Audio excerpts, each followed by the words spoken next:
అందరికీ నమస్కారం. ఈరోజు ఒక ముఖ్య విషయం గురించి మనం మాట్లాడుకుందాం. అధికరణ. అధికారం కాదు, అధికరణ. అదే మన రాజ్యాంగ పరిభాషలో చెప్పాలంటే ఆర్టికల్స్ అని అంటూ ఉంటాం అన్నమాట. 375 ఆర్టికల్, 371 ఆర్టికల్ అని చెప్పేసి. దీన్ని మన భారతీయ ధర్మంలో ఏదైనా గ్రంథాలు ప్రస్తావించారా అంటే ప్రస్తావించారండి. ముఖ్యంగా బ్రహ్మసూత్రాల్లో దీని గురించి చెప్పారు వ్యాస భగవానుడు. అధికరణలో ఏమిటి అంటే 192 అధికరణలుగా చెప్పారు. దీంట్లో అధికరణకి ప్రధానంగా 5 విభాగాలుగా ఉంటుంది. అంటే 5 విషయాల గురించి అది చెప్తుంది అన్నమాట. అధికరణ ఏమిటేమిటి ఉండాలి ప్రధానంగా అధికరణకి మూల సూత్రాలు ఏంటి అంటే విషయము, విషయము, పూర్వపక్షము, ప్రయోజనము, సంగతి అని 5 విషయాల గురించి ప్రధానంగా దాంట్లో చర్చించాలి. దీంట్లో ఈ 5 ఉంటేనే అది అధికరణం అంటాం. ఇప్పుడు ఈ చెప్పేవన్నీ కూడా భారత రాజ్యాంగ ఆర్టికల్స్లో ఉంటాయి. మీరు అన్వయించుకోవాలి దాన్ని, అంతే. యాజ్ ఇట్ ఈజ్గా ఉండవు కానీ అన్వయించుకోవాలి. ఎలాగంటే ఫస్ట్ది విషయము. అంటే ఏదైనా ఒక దాని గురించి విచారణ చేయాలి. విచారణ లేకుండా ఏ పని కూడా ఉండదు. ఇదే విషయం భారత రాజ్యాంగంలో ఉంటుంది. ప్రతిదాన్ని విచారిస్తారు. అంతేగాని వెళ్ళినంటే శిక్ష చేయడం కుదరదు. ఇది తప్పనడానికి కుదరదు, రైట్ అనేయడానికి కుదరదు. నిర్ణయం చెయ్యాలి అంటే ఇది అని చెప్పి నిర్ణయం చెయ్యాలి అంటే ఖచ్చితంగా ఫస్ట్ ఇది విషయము అంటే విచారణ చేయదగినది అని చెప్పి చెప్పడం జరిగినది. ఇంకా రెండోది విషయము. విషయం అంటే ఏమిటి? అందులో కలిగేటటువంటి సంశయాలు. దీంట్లో విషయము ఫస్ట్ది విషయము, రెండోది విషయము. ఈ విషయం అంటే అందులో కలిగేటటువంటి సంశయాలు ఉంటాయి. దీంట్లో అనుమానాలు విచారణ చేసిన అయిపోదు, రకరకాల అనుమానాలు బయలుదేరుతాయి దీంట్లో. ఇంకా మూడవది పూర్వపక్షం. పూర్వపక్షం ఏంటంటే ఖండించడం. ఇది తప్పు, మీరు చెప్పింది తప్పు అని చెప్పి ఖండించేటటువంటి ప్రక్రియ కూడా దాంట్లో ఉంటుంది. దాన్నే అంటే అవతల లాయర్ అడుగుతుంటాడు అన్నమాట, మీరు చెప్పేది తప్పు అని. దీంట్లో ఇది ప్రయోజనం, పూర్వపక్షం అంటాం. ఇంకా తర్వాత ఉన్నది ప్రయోజనం. ప్రయోజనం అంటే ఏమిటి? దీంట్లో ఇది అవును అని నిర్ధారణ చేయడం. అవును కరెక్టే అని చెప్పి నిర్ధారణ చేసేటటువంటి విషయం. ఇంకా మిగిలింది ఏముంటున్నది? సంగతి. ఈ సంగతి అంటే ఏమిటంటే పరస్పర భిన్నంగా ఉండేటటువంటి అభిప్రాయాలు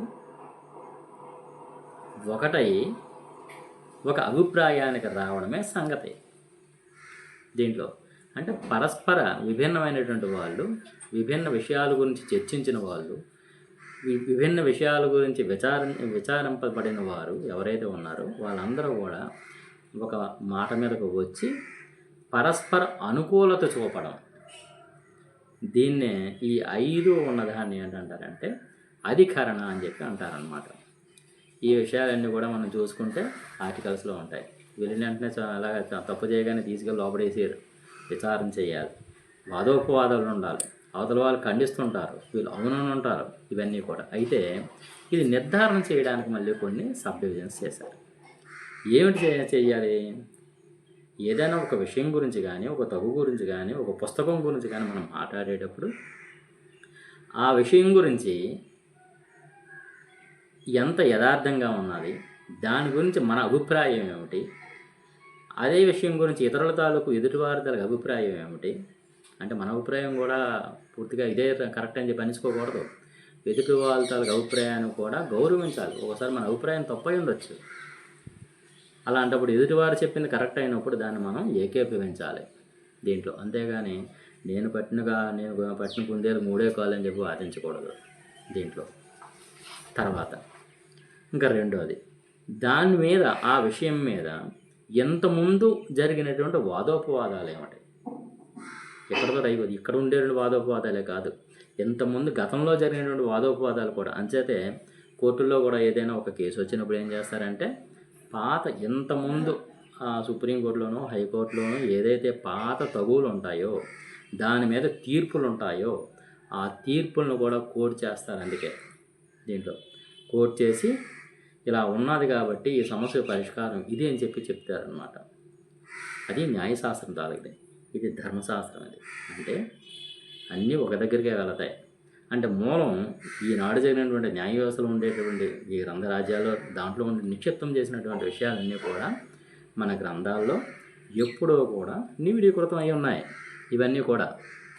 అంచేత అది ఇంతకుముందు ఉండేటటువంటి ఆ విషయం గురించి ఏ విధమైన చర్చలు జరిపారు, దాని మీద ఫైనల్ జడ్జిమెంట్లు ఏమిటి ఉన్నాయి, ఇవన్నీ కూడా క్రోడీకరించి ఒక విషయం నిర్ధారణ చేసేటువంటి విషయం ఏదైతే ఉందో దాని పేరే సంగతి అని, అంటే ఫైనల్ జడ్జిమెంట్ అన్నమాట. దాంట్లో అది పరిపూర్ణత సాధిస్తుంది.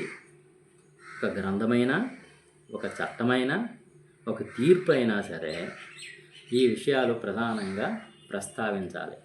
ప్రస్తావించినటువంటిది విషయంలో ఈ విషయాలు ఏవి 5 లేనటువంటి ఏవైతే ఉంటాయో దీంట్లో అది విశ్వసనీయమైనటువంటి విషయం కాదు దీంట్లో. అంచేత అధికరణ అంటే ఆర్టికల్స్.